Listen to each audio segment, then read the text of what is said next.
Fighting Blindness Canada's Young Leaders Program is a career-oriented initiative that provides young people, aged 15 to 30, who are blind or partially sighted in Canada with the tools they need to develop skills and pursue rewarding careers. The webinar you're about to watch is a recording. To learn more about this program, visit us online at fightingblindness.ca under the Get Involved tab. The Young Leaders Program is proudly supported by RBC Future Launch. We hope you enjoy this webinar and share your thoughts with us in the comment section below. Good afternoon, everybody. Hope you guys are having a good Saturday and keeping cozy. So I'm going to get right into it with the art panelists and let them introduce themselves and tell us about yourselves, what art field you guys are working in, your names, and all the fun stuff. Lucas, do you want to go first? Okay, sure. So my name is Lucas Haneman. I'm a full-time musician, performer, songwriter, teacher, multi-instrumentalist, etc., from Ottawa. And I've been lucky enough to have this as my career for the entire time I've been working. And I've done nothing else except for music. And it's just a pleasure to get to do what I do for a living. I feel blessed every single day to wake up and be a musician, for sure. Awesome, thank you. Amy? Awesome, yeah, I'm happy to go. So this is Amy speaking. I use she, her pronouns. I'm joining you all today from the unceded ancestral territories of the Squamish, the Musqueam, and the Tsleil-Waututh peoples. For me, that's colonial North Vancouver in British Columbia. I'm really happy to be here today, folks, to share with you a bit about my artistic practice. So I am a full-time working artist, mostly stage and theater and artistic performance background. Also do a little bit of film and television, but theater really is my bread and butter. And I'm also an access consultant and have been for the last 15 years in the realm of making theater accessible, breaking down systemic barriers and ableism, appropriate language to use around the disability experience. All of those kinds of things are really my bread and butter. And for context, I live with very low vision, and I was a sighted person at one time, so I have an acquired sight loss. So that's a bit about me. Right, and last but not least. Yeah, I'm Joe Strechay. I'm a producer and consultant to film and entertainment. Done a number of things in the blindness community as well as running services around that. But I'm the co-executive producer of Apple TV Plus's C for season 3. I was co-producer in season 2, associate producer in season 1. I'm also an associate producer for a Netflix limited series called All the Light We Cannot See. And I've worked on other shows such as Netflix's Marvel's Daredevil and the OA and other productions as well. Yeah. Oh, and I'm totally blind, and I'm he, him, such. Yep. Thank you so much. All right, so the next question we have for you guys is, how did you guys decide to pursue in the careers of arts? Well, for me, this is Lucas speaking, by the way, again. For me, when I was really young, my father played guitar for my brother and I when we were babies, and I was just always drawn to the sound of the acoustic guitar. My father played for many years before we were born, so he was quite a great guitar player at that time, and there was nothing else that I liked more than the guitar. I would go to school and I would always think about the guitar. I would come home and I'd want to play guitar, and I would play for hours. So I had many toy guitars when I was younger. Eventually, they definitely weren't doing it for me anymore. So I coerced my parents into getting me a real acoustic guitar when I was 6. So on my 6th birthday, I got this little tiny nylon string guitar, almost looked like a ukulele. And then for me, I was lucky to have some great teachers as I grew up. I had a teacher from the time I was 10 years old until I was 19 who teaches locally here at Carleton University still. And he taught me everything from, blues to folk to rock to jazz, experimental music and all kinds of other styles. And then I went to Concordia University in Montreal, where I studied jazz guitar for 4 years. And ever since then, I've been a working musician in a number of different projects. But now I have my own project called the Lucas Haneman Express, and we've received quite a few awards and some Maple Blues awards and things like this for our work. So for me, there was never anything else that I wanted to do, as I said earlier. And I was always drawn to it. There was never another career path I wanted to have. Awesome. And Joe? Yeah. So so my undergraduate work is from East Carolina University in North Carolina. I'm from the States. I live in Pennsylvania, but I go wherever work brings me. So I've been in Canada, I've been in Ontario for the last almost, I guess, 2 years. What brought me into the arts is my undergraduate was in communications and media. I studied public relations and media and looked at media effects, but also the production side of it. And I was making films and stuff with my friends in college, but I truthfully didn't think it was possible to go into media. I got an internship and got to work at a PR firm where I was working with the media and doing public relations, and I was applying to jobs with some major television networks in the U.S. and would go into those situations as a person who's legally blind and faced some difficult situations at times. And I wasn't as confident as I am today, and I didn't know how to talk about myself and address my disability in the same way I can today. And I don't know if the industry was the same as it is today, but over time I ended up falling back into entertainment.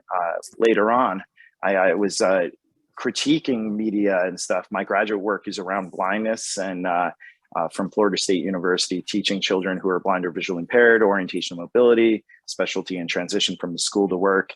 And I started critiquing pieces that were out there in the media. And then down the line, I was working for a national and international organization.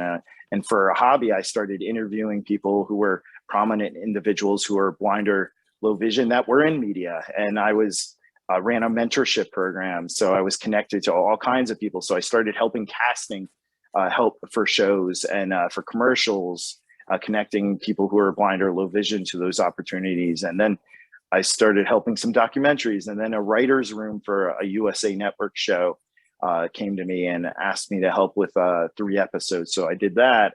And then another opportunity came through Marvel's Daredevil, where I worked on the sets, the props, with the lead actor, the child version of the actor, scripts. And prior, the people that were advising shows really were people who were sighted. We're working with shows to help them make sure to create something that was respectful. And so I felt like I could impact that, because I didn't feel like I saw myself in media. And I find myself, people out there doing stuff, and you don't often see that. So that's really what led me into media. And then I've been given more and more opportunities, and my career continues to grow in it. And I advise on things that are not specific to blindness too. So it's been an exciting road, and now I create opportunities and accessibility as well for actors who are blind or low vision, or other professionals. And our show, we've brought on numerous actors who are blind or low vision throughout the different seasons, but also persons with other disabilities, deaf, hard of hearing, short of stature, people with cerebral palsy, and so on. And that's exciting, creating that accessibility. And I've helped other productions as they bring on people or around the characters and connecting them with people, and also casting. And I cast every role on my show, and whether they're a character with sight or without. So it's been a cool road. Yep. That's awesome. Amy? Thanks, friends. This is Amy speaking. I kind of want to say, like, everything Joe said, only for theater. because my experience in terms of my working relationship with the arts, and to Lucas, I totally resonate with this idea of all I ever wanted to be was an actor and a performer and a creator. Since the time I was very young, and I was a very active and engaged and outgoing kid, and I think my parents needed me to harness that energy into something that could be productive. And so really from the time I was maybe 5 was put into theater training, classes for kids, and I just loved the bones of the performing aspect of the even the script analysis stuff for me was so fantastic. Who are these characters? What are they about? What are their intentions? But knowing that I grew up with a sighted visual experience, and so it wasn't until my early 20s where I encountered a sight loss. And at that time, I had been sort of a fully trained theater performer. I had invested in a lot of private film and television acting classes. I had worked full-time in post-audio production for the film industry here in Vancouver, which was really robust, still is, but really robust at the time. And I actually had a moment of, well, who wants a blind actor? We're going back 15, 16 years now. Who wants a blind actor? How am I going to read a script? How am I going to find my marks on a stage or on a set? And all of those questions were rolling around in my brain, and at some point become a little bit self-destructive, if you're being honest. And because my life was as a sighted person until it wasn't, that was a big transition to have to work through. And it wasn't until I actually discovered, I was at a production that was available with live description through Vocal Eye, and I was sitting in the audience listening to the description of the show, and they were talking about so-and-so uses a wheelchair, and so-and-so has crutches, and so-and-so is speaking in sign language. And it's like, wait a minute, these performers have disabilities? How come I am not doing this? And I had no concept that there was a disability aesthetic, that there was a disability arts movement, because it wasn't my lived experience. It wasn't the world that I had grown up in. So that was a very vast learning experience. And the minute I discovered it, I literally jumped in with both feet, and it's been nothing but it's been nothing but a ride, like what Joe says. It's been a fantastic ride.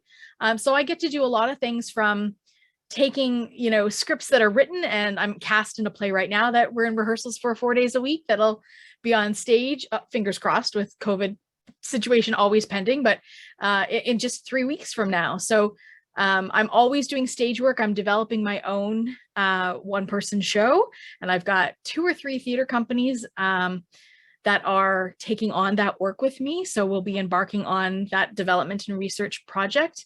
I also am involved in a lot of casting decisions locally here with theater companies that are like, oh, we really want to, welcome the disability community into the audition process. How do we do that? Okay, let's have a conversation about what lived experience looks like, and what the audition process looks like, and what the barriers are to folks who want to act that are living with disability. So I do that in theater. I also do that to some level in film, because oftentimes I'm the go-to person in the community here for, we need an actor who has, XY disability. Can you point us in the direction?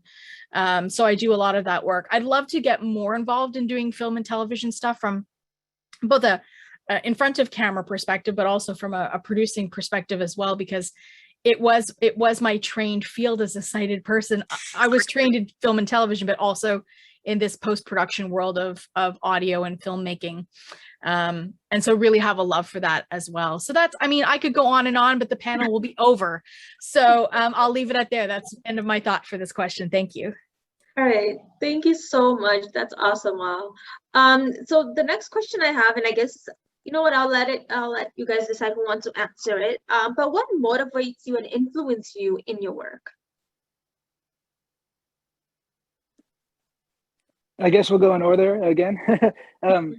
For me, it's quite simple. For me, what motivates me in my work is inspiration. My family is a big inspiring thing for me. I've had the great fortune to travel around a lot with music. I've been as far away from home as England, and all throughout the States and all over Canada. And So I'm very much, even though I'm visually impaired, I have ROP, by the way, retinopathy of prematurity. So I've always lived life as a visually impaired person. I only have about 8% vision in my right eye. So for me, even though I have that vision loss, I am very inspired by location and very, very much inspired by the geography of wherever I am at a given time. And, you know, just the atmosphere of any specific place. So that's a big, you know, inspiring thing for me. But for me, the biggest, you know, in terms of my goal with my art and what I want to accomplish with it and what I do feel I am accomplishing with it is just to, in terms of my relationship with the listener, is simply to help people feel and to help people feel more than they are feeling at the current time, to help them resolve issues in their lives, to help people express their joy, to help people feel excitement, perhaps to help someone cry if they need to cry and let something out that's been bogging them down. Those are my goals with my music, and it always warms my heart when someone tells me that I've accomplished one of those things, that I've helped them through a very difficult time, you know. So for me, those are really my goals as a musician, and that's kind of where I come from and draw my inspiration from, I suppose, as well. So thank you. Thank you.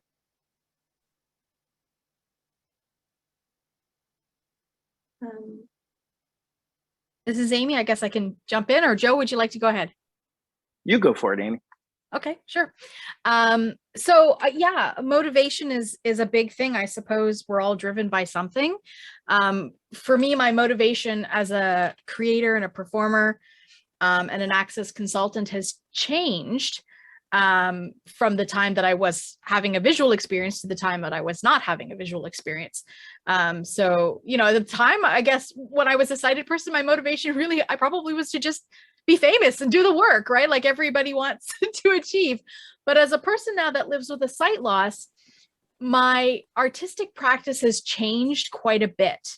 In terms of, you know, there will always be the taking of a script, somebody else's words, and embodying them. That is, you know, sort of the one of the typical experiences in acting and performing. But then there's also the creation of your own artistic work, and in that way, you get to explore different things that are what you want to impart onto the world. And for me, I have this. So first, I call myself an artist of opportunity, which basically means if I meet a sculptor, I'll be like, hey, you want to teach this blind girl how to sculpt, right? Let's play with the medium that you're in. So I get to work with a lot of other artists in different mediums, which is fantastic for me. But as a creator performer myself, who's looking at an artistic practice, I want to edutain. So that for me, that's the balance between education and entertainment. And so I always bring my lived experience of disability. I also identify as neurodivergent. I live with dyslexia, so that can be challenging at times too. But I like to educate through osmosis. Most of my audiences are sighted folk. All of my pieces that I create have integrated description in them. So they are available to members of my community who want to enjoy them and experience them. So I'm always looking for opportunities to impart a bit about what my lived experience is in relationship to what the piece is. And I do that in a very sort of, like I said, it's kind of a hidden way because you almost don't know that you're getting it when you're getting it. So it's a bit of trickery. But I like it that way because to me, it's not overtly like this is disability genre. Although I do have some pieces that are very much that aesthetic. And so depending on what it is I want to share, I change my aesthetic to fit the piece and to fit the audience. The other thing that I'm really passionate about and motivated by is authentic representation. And that's a really big one for me. Growing up as a performer, I never saw a lot of folks with disabilities performing, which is probably why when I joined the Disability Club, I also had no frame of reference for the fact that folks with disabilities were performers, because all I ever saw was Dustin Hoffman in Rain Man and Daniel Day-Lewis in My Left Foot. I always saw folks without disabilities doing portrayals. And sometimes those felt a bit like mockeries to me. It's like, well, this is what we think a person with cerebral palsy would act like, because there isn't any authenticity there And I think that making the relationship between the disability experience is that folks with disabilities in our community, there are large systemic considerations to think about. So if you draw this parallel between, for example, people of color that are performers, actors, whatever, it's no longer appropriate to have white face. And so, when I think about the disability experience, I think about the ableism, the systemic issues, the forced sterilization, the confinement to institutions that this community has gone through for generations, and what that brings in terms of lived experience to some kind of a representation piece. So it's a big piece. It's very political, and I'm always pushing towards more authentic voices in our writers' rooms, as producers, on our stages, and on our screens, because I think that's really important, not only for where we are today, but for the youth that are coming up who are wanting to say, oh, I want to be in the arts, but I don't see a lot of people like me in the arts. And is it something that I can do? Asking themselves that question. And I think we owe it to the disability community that comes up behind us to think about those pieces. So that's largely what motivates me in my work and in the way that I share access with folks. And we're making great steps forward. I think to some extent we'll never be 100% there, because for me, the work around access and authentic representation, there's no finish line. This is ongoing work, right? We never get to a finish line. We just keep moving forward. But I'm really happy to see where we are and the change that's been made around authentic representation of disability in all sort of areas of the arts. And I'm only motivated further to continue that momentum in a forward direction. For sure, that's great. I think one great point that you brought is or came across is, I know for me, when I think of arts, I just think of it as a visual thing. And so for me, getting into the arts or being interested was never a big part of my life, because I'm like, oh, well, I can't do that because I can't see. But now with this, with so many people with disabilities and trying new things, and I can make a sculpture, like you said, teach me how to. So that's experimentation in the arts is a beautiful thing. Just jump right on in. For sure, yeah. And there's so much out there, I think, as for people with vision loss that we are just not aware with. So we kind of just, when we think of arts, we just have this the visualization that just comes to mind, but there's so much more to it than just visual. Awesome. This is Joe. I'm just going to say and piggyback a little bit on Amy, and I just want to say it's an honor to be on this panel with these fantastic and fabulous people. I know at some point, just so you guys are aware, we're going to be seeing Amy either I think she'll be in a major sitcom or comedy coming down the line, because I've seen her work. I'm just saying it, putting it out there. So, but thanks, Joe. It's going to happen. So. But I've been lucky, and right now what I'm really pushing for is trying to make impact on both sides of the camera. I get to work with, I've earned the trust of a number of studios, and so they allow me the opportunity to speak to their staff and the people who are making decisions about hiring, about choosing projects, writers' rooms, all kinds of different things, and choosing the people that they bring into a production, whether in the studio side or within each production. So I'm having those conversations and talking about the importance of having the storyteller be a person with a disability, and then having the writer's room, these writers' rooms for other projects, whether they involve disability or not, should have persons with disabilities in them, because we're not showing 25% of the population are persons with disabilities. And if we're not including them in how we're creating products, those products aren't going to resonate with our population. On the casting side, and making sure that productions are considering people who are blind, low vision, other disabilities, and I get to help with that and connect people. And in productions I've worked on, there's an actor named Shayla Brown, who's in season 2 of our show and went on to she's a principal role in a film, and and is up for others. And another actor who's played recently has gone on to another production, and I got to be the one to help pick that person for the other production when it came down to it. You know, people trust what I think, and I, you know, I get to watch so many auditions for actors in general, and they're not just actors who are blind or low vision or actors with disabilities. And I think the door is opening up. But what Amy was talking about, there was a study done in 1969. I learned this in my communication studies back in my undergraduate, and it's been replicated over the years. It was about minority populations and how they immigrate into mainstream entertainment, television, and film. And then it's been replicated around the LGBTQI plus population. And truthfully, the LGBTQI plus population is still not fully integrated into media.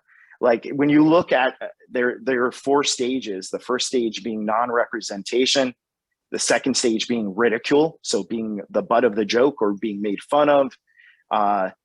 The third stage is authority or regulation, like regulatory. So put in roles that carry authority. So judge, lawyer, police officer, some kind of part or profession that automatically gives them authority. And you'll see that throughout all kinds of roles that are friends with disabilities, also friends with all kinds of other differences are put in. They're given these parts. And the final stage is full representation. And I see it more as a cycle, because you look at all these different populations and how they go into media and the roles that are offered to them and how they're included in the process. And I can tell you that it goes back and forth. There's no consistency. We take steps forward, then we take steps back. We take steps forward, and I think it's a process until all the people involved that are making decisions understand what the importance of always thinking about diversity, and including disability and diversity, is so important. You know, when we're looking at roles, I'm like, we're thinking in my show, we always are thinking, like we've been cast, you know, who's in the audition process, who's in this final cut, are they diverse? Should we be pushing back to get someone else?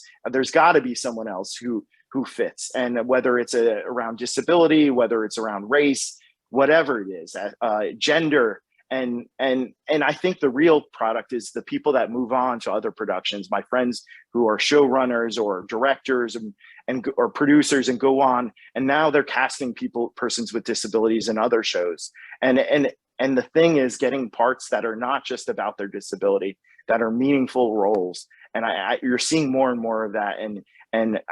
And we've come a long way pretty quickly, but we have to keep pushing forward. And it's going to take people like the people on this panel to make that happen. So thank you all. Yeah. Thank you. Those are some really great points you brought up. So the next question I would like to know, or we would like to know, is how big is the arts and disability scene in where you live and where you work? And do you work with other disabled individuals in the work that you guys do? This is Lucas Haneman speaking. For me, I don't always work with people. I guess this is the difference between me and you know, you guys on the panel, the two of you, is that I don't specifically work in the community all the time. It's not really the thing I do. I have a band with 3 other fully sighted people, and you know, we perform around, opening for other fully sighted bands and headlining festivals, headlining gigs all over the place. And yeah, it's just not really the scene I'm part of all the time, but I am always happy to be part of things like this. And I do know some of the you know, the blind and the low vision musicians in Canada, and you know, lovely people who I'm happy to share a bill with whenever I get the chance to. You know, I consider Terry Kelly a friend of mine out from the East Coast. He's a fantastic songwriter, amazing person, and him and I talk on the phone often. I knew the late great Jeff Healy before he passed away as well. We had the chance to share the bill, and had the chance to go to his house and meet his family quite a few times. And the thing that I personally really like about Terry and Jeff is that, Jeff was never a person who let his disability define him, in a sense. And it's something that I resonate with a lot as a musician. I always try to live my life in as normal a way as possible that's not going to, affect the people around me very much. So I could tell you many, many funny stories about that. But my whole thing is that I really do try to conduct my life as regularly as possible, and I just want to be seen, and I feel like I am just seen as a great musician in and of what I do in my scene, and so my circle is more just the musical community in general. So I think you guys will certainly have more to say in this regard than I do, but it's not a huge community in terms of the music community. But there are certainly some amazing disabled musicians as well as visually impaired musicians who I know, and they're fantastic people. Thank you. Joe or Amy, want to have any say on this one? Sure. This is Joe. I work with lots of people who are blind or low vision and other disabilities. The thing about my work is I get to create a culture. So on our production, we have people with who are hard of hearing. We have persons with all kinds of other disabilities, and people become more comfortable about disclosing about their disabilities. And then we can also create those accommodations for those individuals. And in my work in general, all over, I use my community constantly. So I'm connected to people like Thomas Reed and Eric Weinmeier and so many others, musicians. And, I network with actors and who are blind or low vision because I'm helping to cast, and then networking with the different consumer groups to make sure that we're getting the word out about those opportunities. And then like the Able Artists Foundation, specific to music. So for our soundtrack for C and for other soundtracks of other shows down the line, making sure that we're getting the word out there, but and figuring out other ways. So I've also brought people from our community into productions I'm not involved in because my friends are running these shows or involved in these shows. They're asking me for people we can plug in, and so I've been really lucky, and I feel blessed. So and I'll let Amy take it from there. Thanks, Joe. And I'm always here when opportunities open.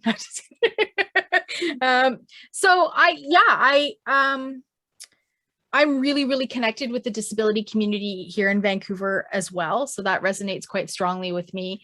I do a lot of work around disability aesthetics with various theater companies that are very focused on the lived experience of disability, whether they are telling stories that are written by the community and performed by the community, or whether they have integrated casts. So like I performed in an integrated play where 2 of the actors identified with disabilities and 2 actors were able-bodied actors that didn't identify with disability. And I think that there's space for all of this stuff, because again, that's what representation looks like. And to Joe's point earlier, even like we don't even see representation of disability in our background performers often on TV. It's like, you're in this the town hall meeting, right? And there's 200 people in there, and like, is there anybody with a disability? Where is 25% of our population represented in this community?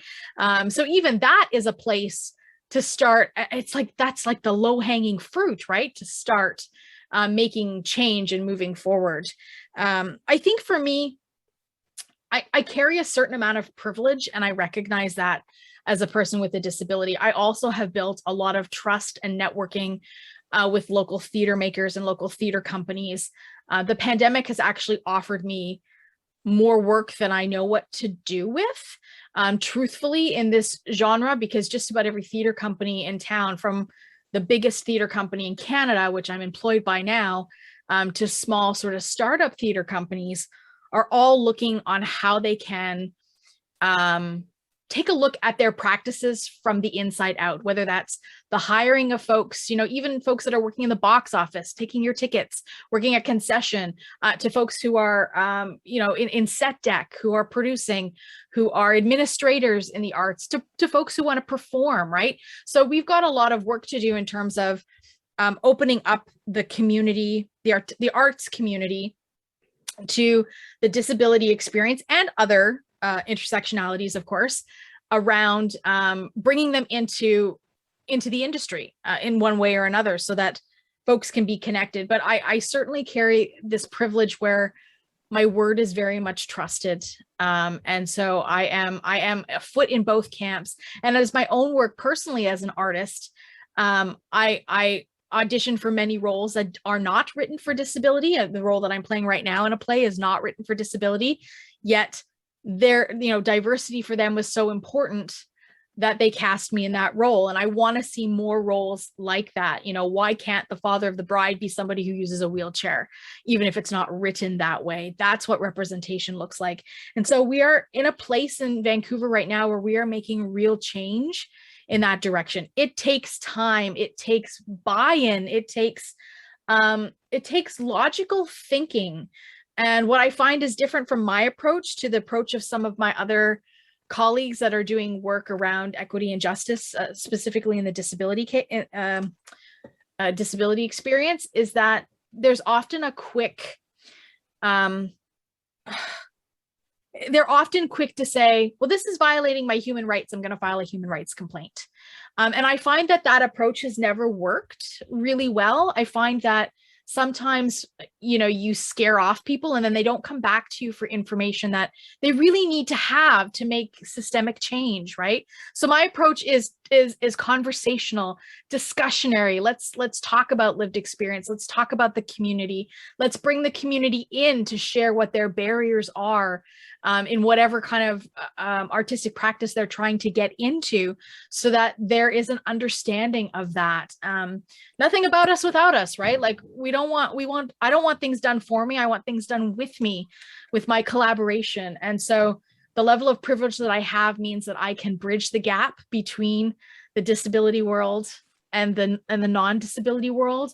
And then I have the opportunity to bring in folks from different lived experience backgrounds that I've made connections with to help do some of this work as well, because it takes many people to do this work.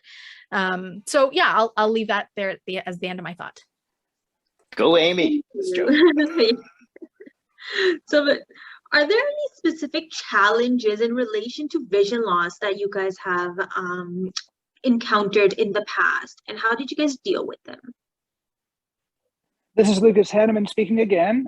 Well, for me, yes, certainly there are. And I'd say the biggest thing that I've realized is, as I've gotten older, I've gone to quite a few industry events with many, many, many fully sighted musicians from my community, which is, mainly the blues music community around the country. So I've had some trouble.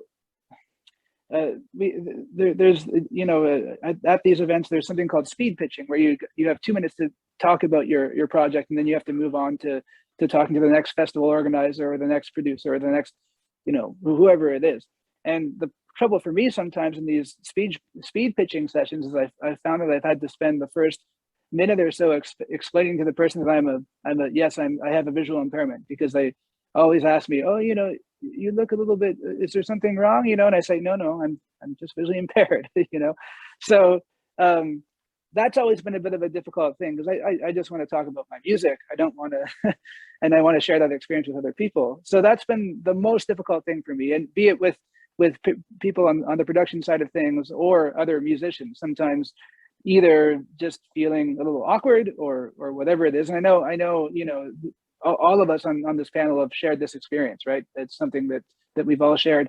So because of that, recently I created a project with my wife. We've been working on a new album together, just acoustic duo, blues music.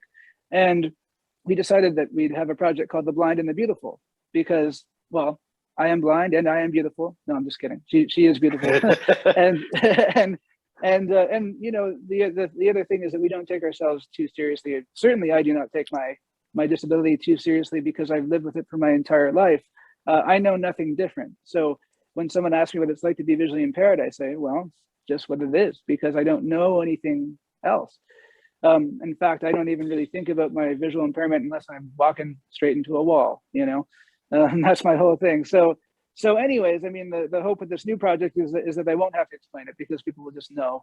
And, you know, the album's not out yet. We have a single out, but not the entire album. So, you know, my whole thing is that, yes, the industry side of things can be difficult. And then also, as we all know as well, the online side of things can be difficult as well, Facebook and Twitter and all this kind of stuff. Although that's gotten a lot easier with iPhones and Apple products and everything like that. You know, for me, I have to use JAWS on my computer. I have to use my iPhone with VoiceOver. So yeah, you know, sometimes it'll take me 20 minutes to get something done that would, you know, it would take my wife 5 minutes to get it done, or most people, you know. So that can be the difficult side of things. But especially, yes, industry events can be the most difficult for me. Otherwise, it's not too bad. I've had some experiences where I've been playing a big festival stage and a certain musician in the band is supposed to help me off the stage.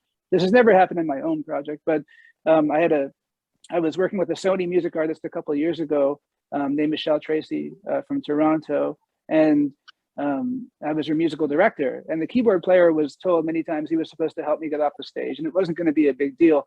But anyway, since he didn't help me off the stage, I decided to stumble my way back to the back of the stage, and I almost ended up wiping out down a ramp right into the lead singer of Mariana's Trench, who was playing right after us. So that was a kind of funny experience. But thankfully, I was told, oh, no, that's a wet ramp there. Don't go down that. So, you know, you figure things out. But yeah, I would say that mainly the industry side of things can be the most difficult. But hey, you know, we're always making steps forward, and I certainly am always trying to. So yeah, I guess that's about it for me.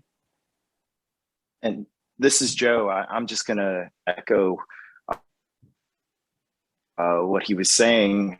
I definitely think one of the best skills I've learned, and the things you face, any person with a disability, a physical disability that's visible or a non-physical that you have to disclose about and talk about. I think having your sales pitch and how person with a disability is so important. The more comfortable you are with it, the more comfortable other people are going to be with it. So like when I'm interacting with people, and most people don't think of a person as someone who's a producer, an executive producer, or a producer in general, as a person who's totally blind. And you know, film is a visual medium for the most part, but there is a lot of sound involved and artwork. So I'm often meeting people, and my projects, I create orientations that our staff and crew have to go through to be a part of it, about blindness and disability and understanding.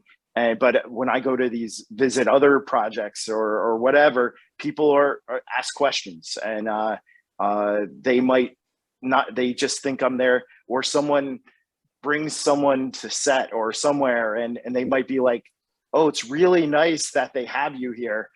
They allow you to be here. And I'm like, well, as I go and tell like actors what to do, or the director or someone else, and pass on notes, I'm like, yeah, it's really nice, but I have to educate, and I start with something, you know, I try to help them understand, but not everyone is going to understand, and you're going to deal with difficult situations. 99.9% of those interactions are going to be positive, and but you have to learn how to talk about it. Sense of humor goes a long way, but you're creating an inroad for the next person. And I think those are situations, you know, I go to these mainstream events with like celebrities and actors, and I have to go and walk around and talk to people and talk to them, and I'm always having to address what I do and my role, and then talk about it. But I quickly move on to things about that I know about them and their world, and things they've done, and commonalities, because I want to make sure that the whole focus isn't on myself and my disability. I want to make sure that we talk about the things that we have in relation as well. So take it, Amy. Thanks, Joe. Totally resonates. Totally resonates. And to Lucas's point, you know, not everybody with a disability wants to be your teaching moment, right? Recognizing that is a real lived thing. For me, it's what I've chosen to do. And so I invite that in, even though, as Joe points out, you are often having to explain things like 100 times at one event to different people, right? And it's almost like, should I just have a t-shirt that says, yes, I'm blind. Yes, I can do it. Like, you know, this is what I do, whatever. So yeah, I think just to echo some of the things that I heard from you all, it's really important to know how to talk about yourself, to frame yourself, and what you do, without stealing focus, like for holding space for everybody in the conversation, which I think is super important to do. Nobody likes a bragger, and nobody likes somebody who goes on and on and on about themselves. See, I'm doing it right now, going on and on about themselves. But I think that there's a balance there. And I think there's a curiosity, again, because we've had such little representation in the arts industries of disability, that when somebody comes across me, for example, I often experience inspiration porn. And I find that to be a bit of a barrier, where it's like, what? How did you get here today? Did you make breakfast for yourself? I'm so surprised your shirt matches your pants, right? And you're like, hello, I do the normative things that human beings are asked to do, to take care of our bodies and our minds and all of those things. And so this idea that I'm an inspiration for just doing the things that I love to do.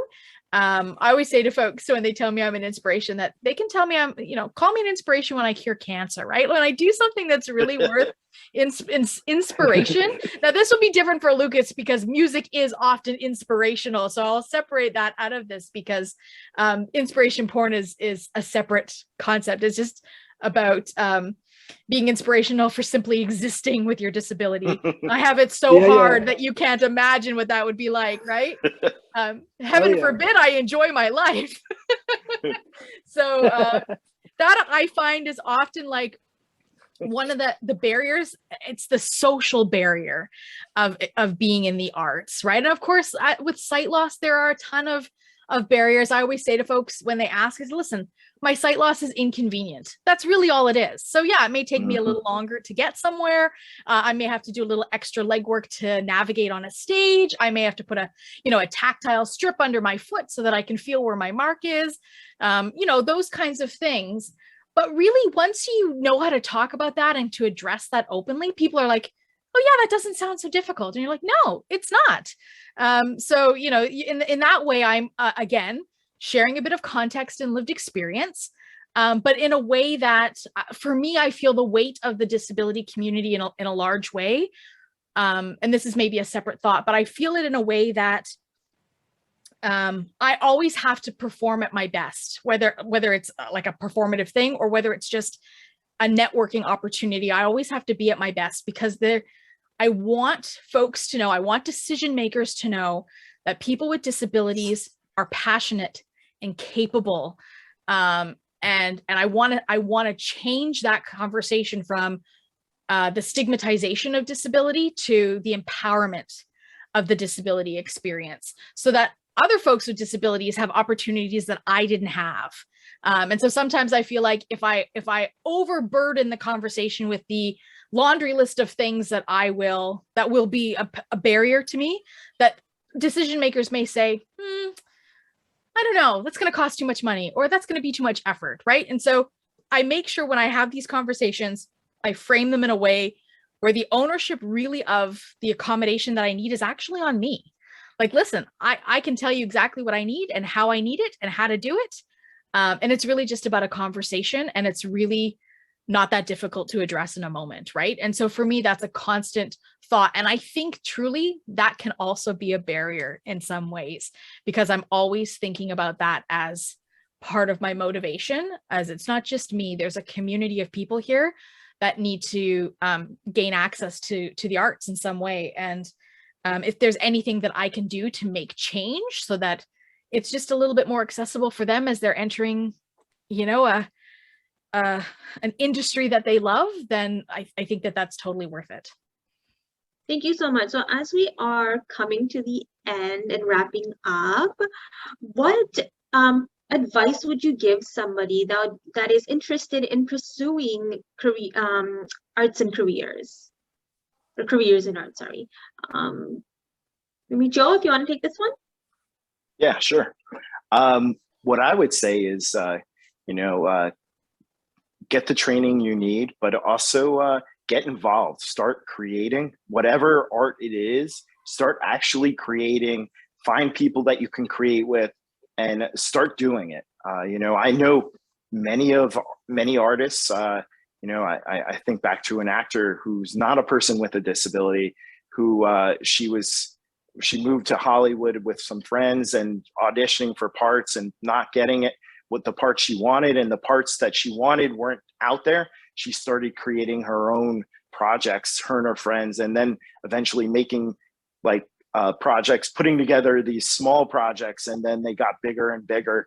And I think the more experience you get, whether you're creating that experience by making those projects, the better. You learn so much doing the work. So that's my suggestion for sure. It's Lucas here. I agree with you completely, Joe. I would say, you have to start thinking on your own 2 feet. I mean, specifically in the music world, for sure.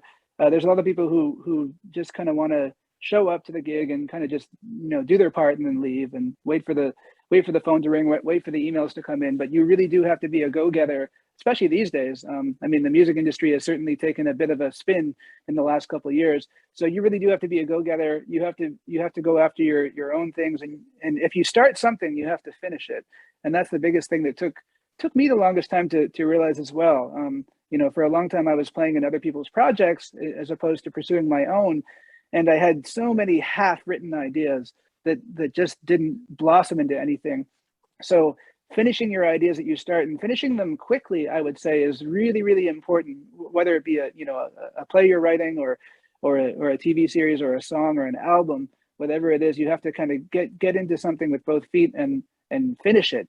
And the other thing I would say as well is make sure that you really, really, really do love the thing that you want to pursue.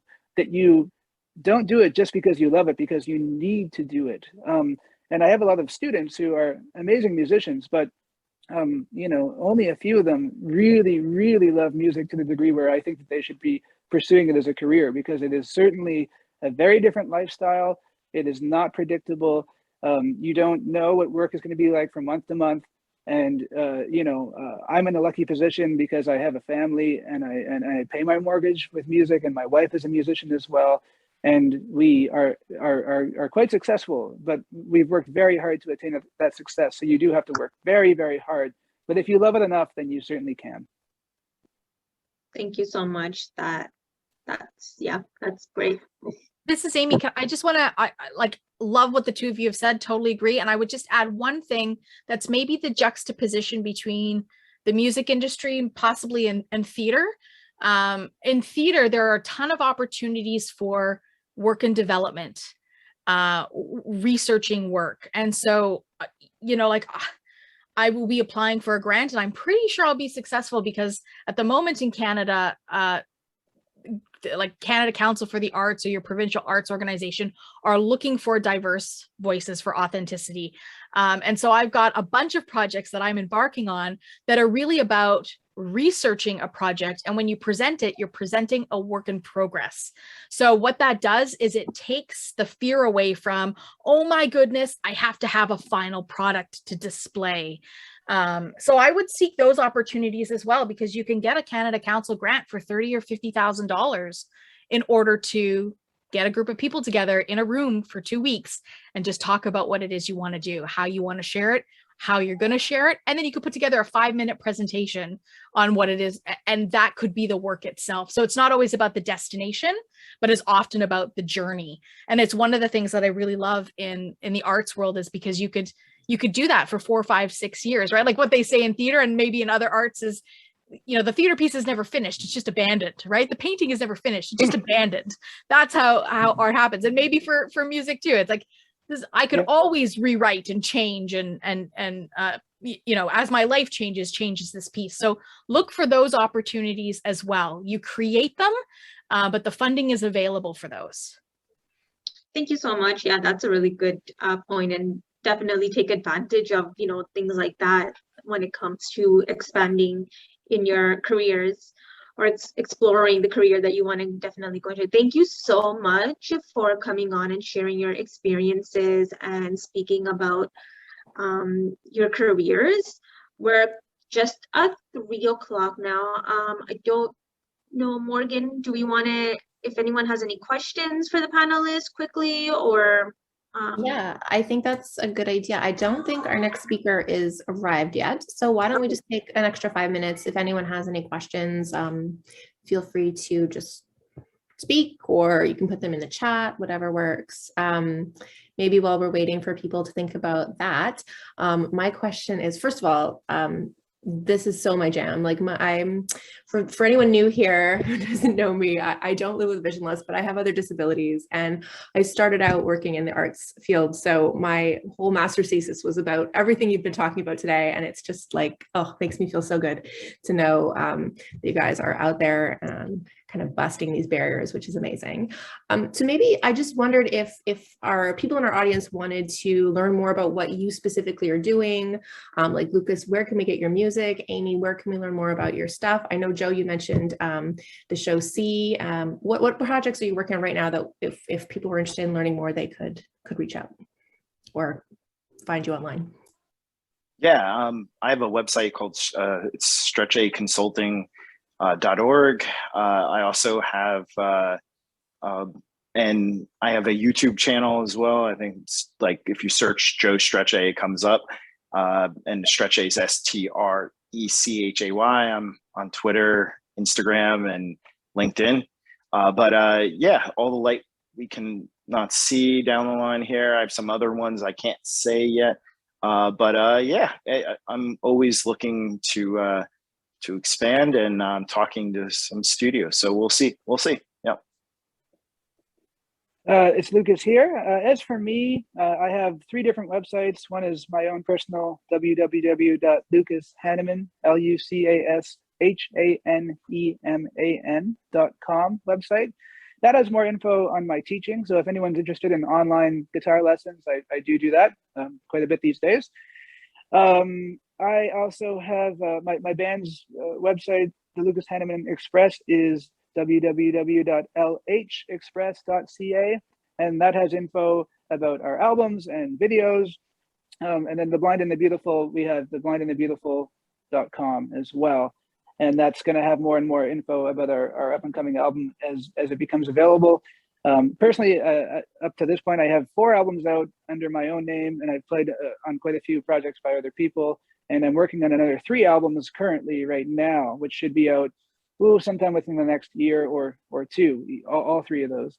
So, and then I also have a YouTube channel, which I've been working on a lot, basically since the beginning of the pandemic. I've been putting a lot more time into it. So I have a series called Guitar Tone Tuesday, which comes out every Tuesday. If anyone likes really nerdy details on guitars, there's lots of stuff going on there. And I also have a series that I release every Friday called Shut Up and Pluck It, which is instrumental pieces that I release on YouTube as well. So lots of ways to find me. My music is available on iTunes, although I do strongly encourage people to send an email if you really like my music and buy it, because that's how artists actually make money. And I'd be happy to ship it off to you as well. But yeah, it's available on iTunes, Apple Music, all that stuff, the Lucas Haneman Express music. Thank you. This is Amy speaking. I've been jotting down all of your contact information feverishly. For me, I'm going to say I have very little social media or web presence. There aren't enough hours in the day for me to get some of this stuff done. So if anybody's a web developer or knows one, I would love to know that. But I have a presence on Facebook, and it's under Amy Amantea, and Amantea is just spelled like a man drinking tea, Amantea. Yeah, it's so easy, right? Like when I break it down like that, a man drinking tea. And Amy's the traditional AMY, so there's no there's no unique spelling there. My parents were not that unique. So yeah, so that's really the best way to find me. I'm also a podcaster, and I do a lot of work with Accessible Media Inc. here in Canada. So my podcast is called Accessing Art with Amy. There's more than 20 episodes released at the moment, and it's on the intersection of art and disability, just as the basic intersection, and then we build from there. But it's a lovely podcast. It's very conversational, and I just like sit down with artists from around the world that have different disabilities doing their jam and just like loving what they're doing. And we're transparent about, you know, what the barriers could be, and share, you know, tips and advice on how to reduce those barriers, and encourage people to jump into the arts at any entry point that's, you know, that they have. So I think those are maybe two of the things, but Facebook is really the place to find me, and I end up posting some of my work there as well. So, but as a lot of my work is on stage, a lot of it, as you can imagine, is not necessarily recorded or shareable. So if you're in the Vancouver area, you can always come check out some work. And one of the projects that I'm working on right now that is in development, a personal project, is my own lived experience as a blind photographer. It's called Through My Lens. And it's the relationship between my eyes and the lens of the camera. And I ask folks to describe to me the photos that I've taken, because I don't really see them. So it's a bit of crowdsourced description, but description that includes things like not just what's in the photo, but how does this photo make you feel? And does it evoke a memory in you? Because what I'm really interested in is not necessarily what I call the laundry list of items in the photo, but the human connection. Because there's always something in a photo that pulls at your heartstrings. And what is that for you? So this is a piece that is being developed over the next year that will likely tour across the country you know, in end of 2022, 2023 time. So it's really exciting to be working on this project. And it will also take, I think, a digital format too. I'm exploring with Spiderweb, who I think some of you may know in Toronto, out of Kingston, that is interested in some of the work that I'm doing too. So you can stay tuned for that kind of stuff. Cool. Yeah. That's awesome. Fun times. Yeah, absolutely. You're very busy, all of you. It's incredible. We had a question in the chat from Atavia for Lucas. So she says, what has touring been like for you as a visually impaired musician? It's been interesting. I mean, I travel very well. I mean, I don't need a lot of sleep, and I think that's the biggest reason why for me it's worked out well. I can get by with, you know, 4 hours sleep or whatever, and I'm fine. Yeah, it's been great for me. I mean, I love meeting new people and experiencing new cultures, and, you know, eating foods from different parts of the world, and meeting people. Yeah, I mean, for me, that ever since I was a kid, that, you know, I love performing and I love recording, and I love writing music. But for me, the thrill of getting up in front of an audience and just having that back and forth connection is something that I certainly do not take for granted, especially now. And I just wanted to let you guys know, actually, Amy and Joe, that I am going to be releasing an instrumental album of more atmospheric music, probably right around Christmas time. So if you guys are ever looking for anything for film or for your plays, it's different than what I'm usually doing. Like the performance we gave last night was much more bluesy, but I've been playing jazz for a long time, so it's definitely more in that realm. If you guys are ever curious, I'll keep in touch with you guys for sure. Yeah, take that. I love that networking happening at Young Leaders right now. Awesome. Well, thank you, all three of you, so much for being here. It's been an absolute pleasure. Really a great conversation. And yeah, we'll keep in touch for sure.